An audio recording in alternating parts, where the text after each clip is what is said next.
Enlevez vos lunettes roses, ici même le béton ne protège plus. Imaginez une ville fortifiée pendant plus de 10 ans, transformée en labyrinthe de bunkers, de tranchées et de champs de mines, censés résister à tous les assauts. Pourtant, en moins d'une semaine, Toretsk s'est effondrée, emportant avec elle toutes les certitudes du passé. Le point de rupture n'a pas été un tir d'artillerie, ni une attaque frontale. Non. Ce qui a fait plier la défense, c'est l'improvisation et le facteur humain. Des rotations de troupes mal coordonnées, des soldats exténués qui s'en vont, des remplaçants qui ignorent tout du terrain, la vigilance s'effrite, la routine s'installe et la faille apparaît. C'est là qu'intervient l'impensable. Une attaque venue d'un tunnel oublié, une vieille canalisation abandonnée depuis des années, à peine plus large qu'un homme. En pleine nuit, une poignée de soldats y progresse sur près de 2 kilomètres, contournant toutes les défenses. La mort surgit de sous la terre, dans le dos. En quelques heures, les postes avancés tombent, les communications s'éteignent. Ce n'est pas la technologie qui manque, c'est l'humain qui faillit. La chute de la première ligne crée un véritable effet domino. En 4 heures à peine, des années de béton, de câbles et de blindage sont réduites à néant.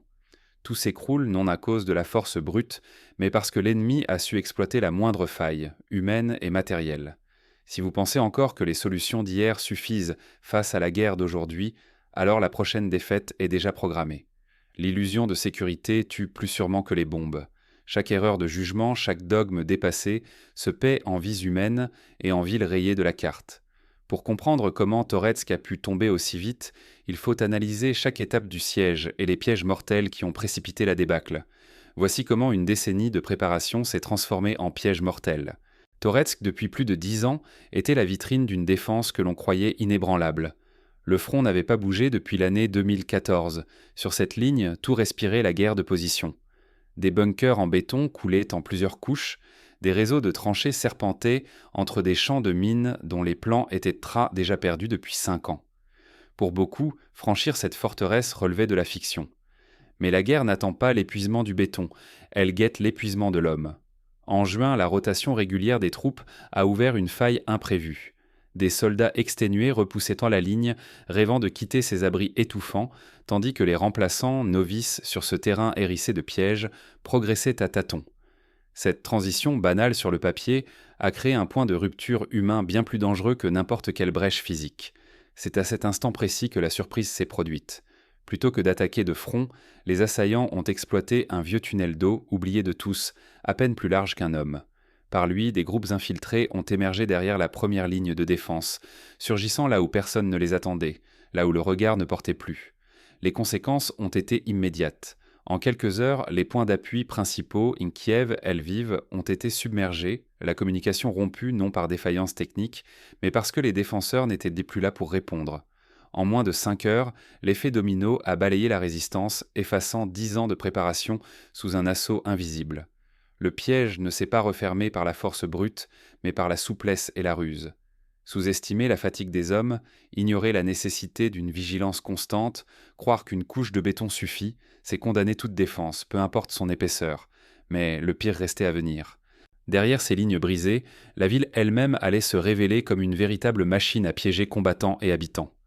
À Toretsk, le front n'est plus une ligne. Il serpente entre les étages et sous la terre.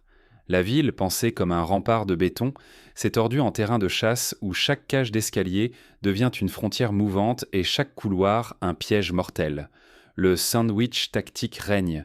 Ici, le sous-sol appartient à une force, les premiers étages à une autre, tandis que les derniers 6 niveaux sont investis par l'assaillant, et parfois, même la toiture échappe à tout contrôle. Chacun occupe sa tranche, à quelques mètres d'écart, séparés par du vide et la peur. Dans cette guerre verticale, la pression ne faiblit jamais. Il suffit d'une pause pour entendre, à travers le plafond ou le plancher, le souffle précipité de l'ennemi, les chuchotements ou le bruit sec d'un chargeur que l'on verrouille. La distance se mesure en épaisseur de dalle, parfois moins qu'une main. Les affrontements sont brutaux et immédiats. La plupart des blessures viennent des grenades, projetées dans des espaces clos où l'onde de choc n'a nulle part où fuir. 8 blessés sur 10, selon les équipes médicales, sont touchés par des éclats dans des caves, des cages d'escalier, des appartements calcinés. Ici, l'artillerie lourde ne sert à rien. Il est impossible de pilonner sans risquer d'anéantir ses propres positions.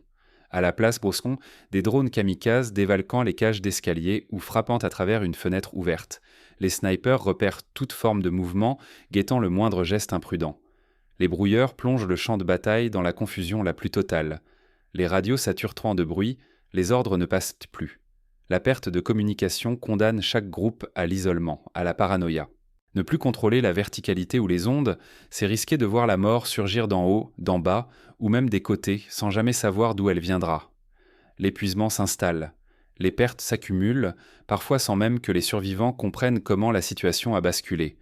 L'antagonisme se brouille. Dans cette fumée, tout ce qui bouge devient une cible, ami ou ennemi. Mais à Toretsk, la destruction ne tombe pas seulement des escaliers. Elle s'abat du ciel avec une force qui rend futile la plus solide des forteresses. La technologie ne sauve plus. Elle déshumanise et accélère la destruction. Sur le champ de bataille moderne, l'innovation n'offre aucune sécurité. Elle pulvérise les repères humains et transforme la ville en un simple amas de ruines et de chiffres. Sous les frappes répétées des bombes planantes, des immeubles entiers s'effondrent. La topographie urbaine, ses rues, ses parcs, ses écoles familières, devient méconnaissable. Là où s'éveillent des habitations, il ne reste que des cratères béants, des montagnes de gravats, des souvenirs écrasés sous des tonnes de béton. Plus de routes sûres. Les drones rôdent en permanence, surveillant, traquant chaque mouvement, bombardant un véhicule dès qu'il s'engage sur une avenue. Le blocus est total, chaque tentative de ravitaillement, chaque convoi d'évacuation se solde par une attaque. Aucune ligne de secours n'est épargnée. La ville n'a plus de porte de sortie, seulement des pièges. Face à cette impasse en surface, la guerre descend sous terre. Les défenseurs se réfugient dans des tunnels, mais même là, la technologie les pourchasse. Les adversaires inondent les galeries de gaz, de fumée ou de charges explosives pour forcer les survivants à sortir. Ces kilomètres d'obscurité deviennent le théâtre d'horreurs primitives, un monde souterrain où l'on meurt sans bruit, sans témoin. La logistique, veine vitale de toute défense, est coupée nette par cette modernité brutale. Plus de munitions, plus de soins, plus de renforts. Tout s'épuise, tandis que la technologie ennemie resserre son étau. Les commandants ne parlent plus de tenir une position, mais de zones dont il ne reste rien. Le langage lui-même cède sous l'ampleur de l'anéantissement. Ignorer la puissance dévastatrice de la technologie, c'est accepter de devenir obsolète et sacrifié. Dans ces conditions, la valeur d'une vie humaine fond comme la neige au soleil. Ce n'est plus qu'une variable dans une équation logistique, effacée à chaque nouvelle frappe. Devant ce rouleau compresseur, comment réagissent les hommes et que nous enseigne cette bataille sur la nature de la guerre d'aujourd'hui? Derrière ces ruines et cette mécanisation de la mort, il reste la question du courage, de l'effondrement ou de la résistance humaine. Qu'advient-il de ceux qui survivent à ce chaos? Dans la chair et la poussière, quelles leçons retenir pour survivre? Toretsk l'enseigne sans détour. Le béton n'a plus de valeur. 10 années à couler des fortifications et il n'a fallu que quelques heures pour les transformer en décombres. Les doctrines figées s'effondrent face à la technologie moderne et à l'improvisation tactique. Ce qui semblait inébranlable se dissout, non sous les balles, mais sous les bombes guidées et les drones qui redéfinissent la mort à chaque étage. Ici, chaque groupe d'assaut n'est qu'un chiffre dans un tableau logistique. Les hommes deviennent consommables. Leur vie, une variable ajustable, sacrifiée pour une poignée de mètres gagnés ou perdus. L'héroïsme se heurte à la froideur des chaînes d'approvisionnement. On meurt dans l'anonymat, broyé entre la lenteur des ordres et la brutalité des frappes. Au cœur du chaos, la confusion règne. Tirs amis, positions perdues, ordres contradictoires, la chaîne de commandement se dissout dans la panique, les repères s'effacent et toute tentative d'organisation s'effondre sous la pression. Sur le terrain, personne ne sait vraiment qui contrôle quoi, ni pour combien de temps. Le prix réel se mesure en vie et en ruine. Des quartiers entiers disparaissent, rayés de la carte par quelques bombes.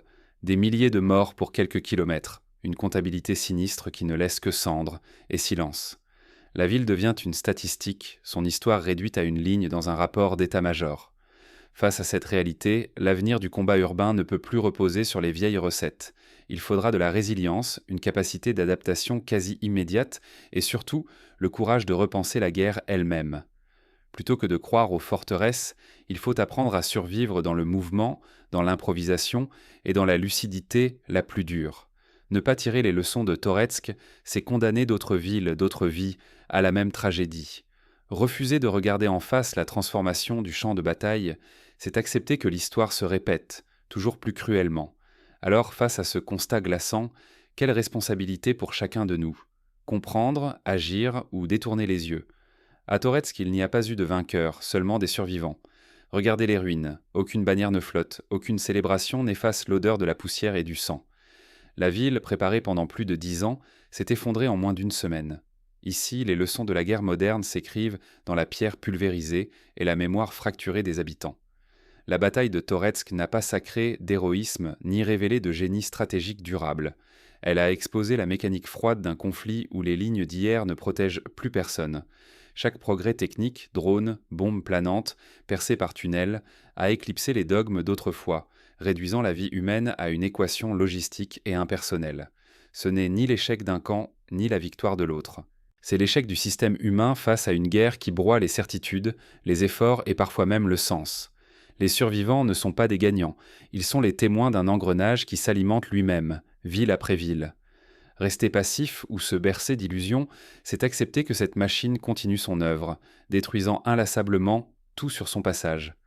Comprendre ce qui a mené à la chute de Toretsk, c'est refuser la banalisation de la violence, c'est choisir de voir au-delà des statistiques et des récits officiels. Au fond, la question n'est plus qui a gagné, mais que reste-t-il à sauver. Le choix appartient à chacun. Détourner le regard ou agir, même modestement, pour que la prochaine ville ne devienne pas un simple chiffre dans la chronique de l'oubli.